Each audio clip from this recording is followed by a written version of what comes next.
it was a small village. We had about, I would say probably about maybe 25 to 30 buildings or homes, and that would be including the church, and we had a convent school. It was there a long time, that convent school, and it was a hall, and partly that was about it, a couple of stores. And how did most families support themselves there? Oh, at that time, times were really tough. Actually, it was just there was no, no pensions, nothing like that at all. There was no government money, and some people worked on the old. There was a ferry from Mulgrave to Cape Breton, and the train used to go across there on that ferry. So a couple of them were employed there, and they were probably the better off people, and. The others were just probably, and my father was a lighthouse keeper, I told you, and a harbour master, and he got a little salary every monthly. But the rest of the people were mostly all just living. They had small farms, maybe a couple of small farms, and others had just had a cow and chickens and a pig, and that would be like what they would need for. So in between, it was probably just potatoes and just.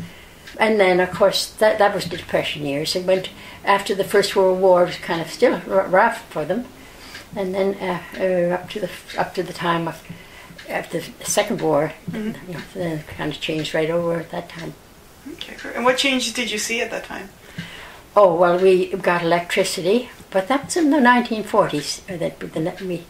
I think they were going through the countryside, and apart from that, it was.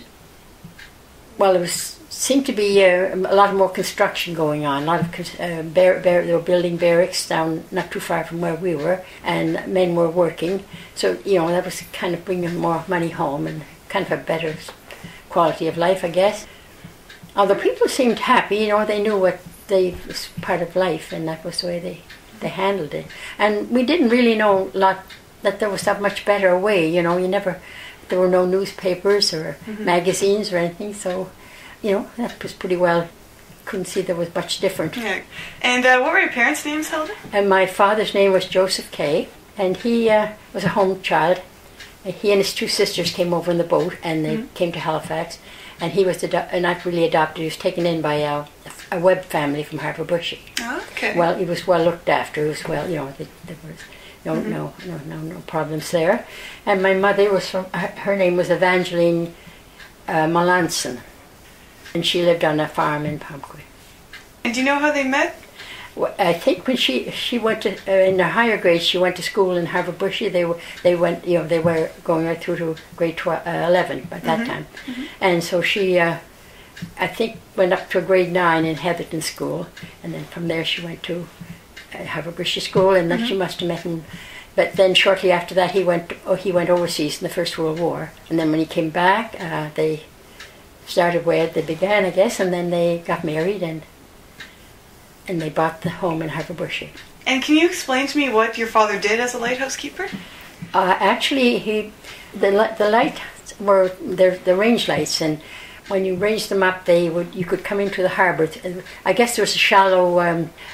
I think kind of a shallow canal or something where you could come in as long as you followed those lights.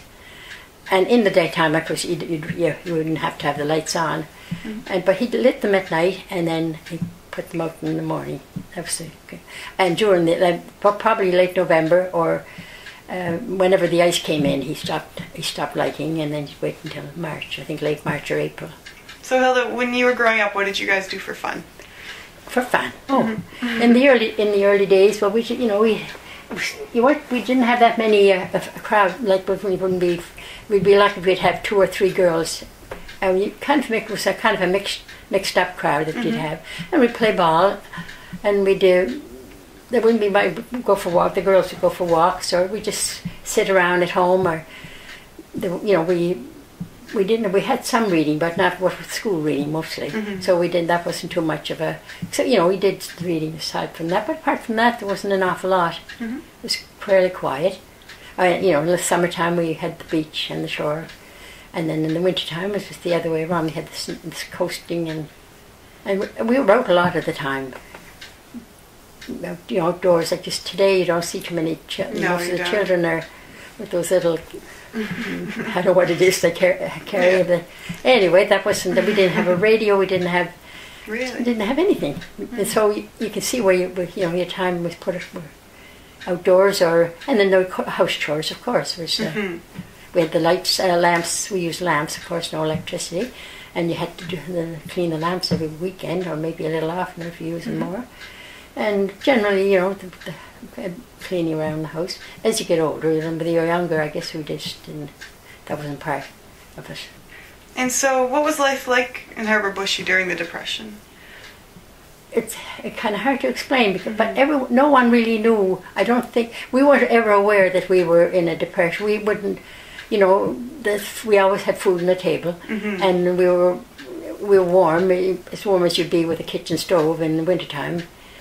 Never really noticed until toward the end, my mother said, like she was explaining to us, that the check had, the monthly check that my father was getting had gone down from $36 to 17.